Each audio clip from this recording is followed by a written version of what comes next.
All right, good afternoon. It's great to be here. And as Ed mentioned a little bit, I'm Alex Frankel. I'm a writer and what I like to think of as a brand observer.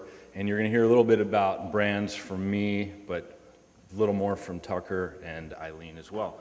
And I have a consulting firm called Ground Level Research, and I write books, and I also help companies to understand the experiences that they create.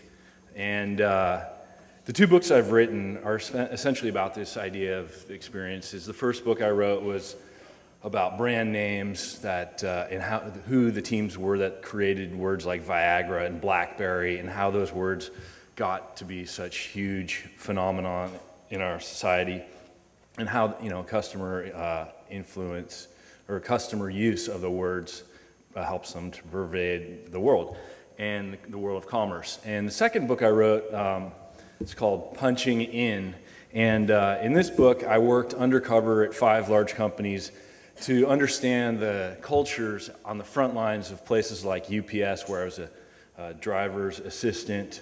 Let's see. There we go. So this was a picture of me, a self-portrait I took when I was working at UPS.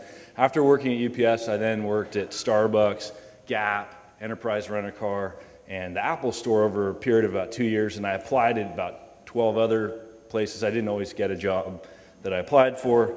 That was a whole other interesting piece of this book. I brought a bunch of extra copies of the book for anyone who would like to read it, but for me, the key in any of the research or writing or client work that I do is to track down a story in an unmediated, unadulterated way, one that allows me to gain new insight. I knew, for example, in this book that if I'd gone to talk to UPS and talk to the PR people and the human resources folks, which I actually did subsequently, but I knew that initially to get an understanding of what it's like to work there in the truck, it just wouldn't be the same.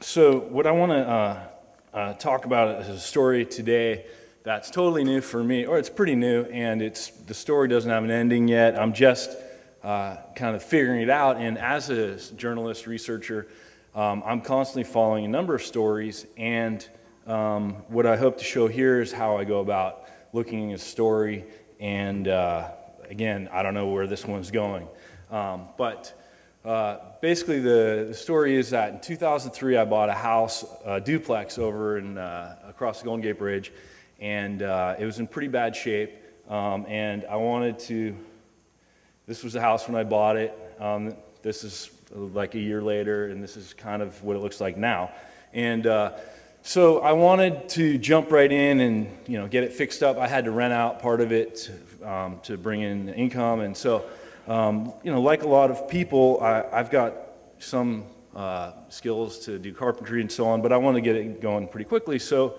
I hopped in my car and drove up to San Rafael, a couple of towns away, and this is what you see if you drive by there, and this is a group of folks who've come from mostly Mexico and Guatemala who were looking for work.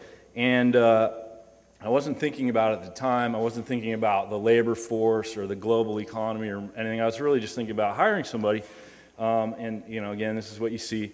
And so what happened was I hired a few people, and I got to know one guy in particular, and he helped me a great deal. There's the two of us in my backyard working one day. Building a deck. This is him looking, this guy who I got to know quite well, his name's Juan, and you can't get him to smile in a photo. Always assumes this real serious look. So, but actually he was smiling there because we just finished that deck. One day we were talking at lunch, and he started telling me about his journey from Guatemala in 2000. And this is a story we've all kind of heard of people who come and work here as day laborers, migrant laborers. But it really grabbed me because he talked about spending a month just getting through Mexico, then 10 days in the desert from Mexico into the U.S., and asked him about the faith he had in getting here and so on. And he converted what was pretty much a generic story for me into a more of a story that I could really understand. And to me, I came to think of it as a real entrepreneurial story of somebody who's leaving their home and everything they know and coming to a place that they don't know so well. And again, it's a pretty generic story that we're all kind of familiar with. But as he filled me in with these specifics, it just grabbed me in a new way. And part of his story was that in December 2000, he had 4 kids, a wife, and his wife was pregnant with what they would later find out were twins. He left and headed to here, to eventually to Marin County, where he came to work. And he paid, on this journey, he paid about $5,000 for somebody to lead him and made it safely. And so we worked together for a couple of years, and I see I got to wrap this up pretty quickly. But basically, one day he told me, Alex, I'm leaving, I'm heading back to my village, I've saved $50,000 and I'm going home. And I pictured that he was going to be here for a long time, that, leaving, what do you mean? So, I was unhappy, I was sad to be losing a friend, and it just didn't make sense, but I was also really excited. This is a great story in a lot of ways. It's kind of counter to what you hear. So anyway, 2 weeks ago, I tracked him down. His brother still lives here. I tracked him down, gave him a call. 2 weeks ago, I hopped on a plane, and I went to visit him in Guatemala. And this is him above his town, talking on a cell phone.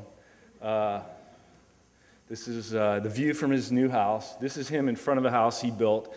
When he got back, he built this house with some of the money he had saved. And